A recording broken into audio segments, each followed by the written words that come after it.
ನನ್ನ ಹೆಸರು ಶಾರದಮ್ಮ ಅಂತ. ನಾವು ಕೆಂಗೇರಿ ಹತ್ರ ಮಲತಳ್ಳಿ ಕೆಂಗುಂಟೆಯಿಂದ ಬರ್ತಾಯಿದ್ವಿ ಇಲ್ಲಿಗೆ.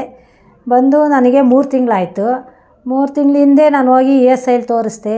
ಅವರು ಇಲ್ಲ ನಿನಗೆ ದೊಡ್ಡ ಆಪ್ರೇಷನ್ ಆಗಬೇಕು, ಗರ್ಭಕೋಶ ತೆಗಿಬೇಕು ಅಂತ ಅಂದರು. ನನಗೆ ತುಂಬ ಭಯ ಆಗಿತ್ತು. ಹಿಂಗೆ ಯಾರೋ ಪರಿಚಯಸ್ಥರು ನನಗೆ ಈ ಲತಾ ಶೇಖರ್ ಅವ್ರದ್ದು ಫೋನ್ ನಂಬರ್ ಕೊಟ್ಟರು.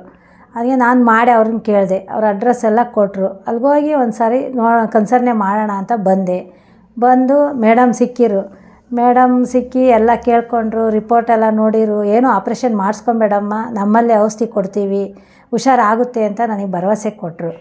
ನಾನು ಆವಾಗ ಆಯಿತು ಮೇಡಮ್ ಕೊಡಿ ಅಂತ ಹೇಳ್ಬಿಟ್ಟು ನಾನು ತೊಗೊಂಡೆ. 3 ತಿಂಗಳಾಯಿತು. 9ನೇ ತಾರೀಕು ಬಂದರೆ 3 ತಿಂಗಳು ತುಂಬುತ್ತೆ.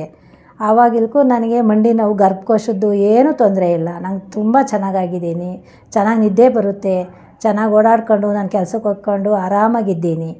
ದೊಡ್ಡ ಆಪ್ರೇಷನ್ ಏನೋ ಮಾಡಿಸ್ಕೊಂಡಿದ್ರೆ ನಾನು ಕೆಲಸ ಬಿಟ್ಟು ಮನೇಲಿರಬೇಕಾಗಿತ್ತು. ನನಗೆ ಆ ಬಿಡೋ ಸ್ಟೇಜು ನನಗಿರಲಿಲ್ಲ.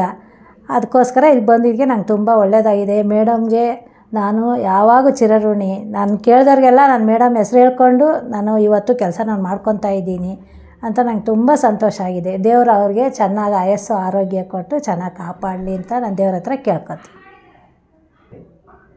ಮಂಡಿ ನೋವಿತ್ತು ಸುಮಾರು. ನನಗಾಗಲೇ ಒಂದು 15 ವರ್ಷದಿಂದನೂ ಇತ್ತು ಮಂಡಿ ನೋವು. ಶಾಪ್ಗೆಲ್ಲ ತೋರಿಸ್ದೆ. ಮಾತ್ರೆಯಿಂದ ಕಡಿಮೆ ಆಗೋದು ಇದ್ದಂತೆ ತಿರ್ಗಾ ಮತ್ತೆ ಬರ್ತಾಯಿತ್ತು.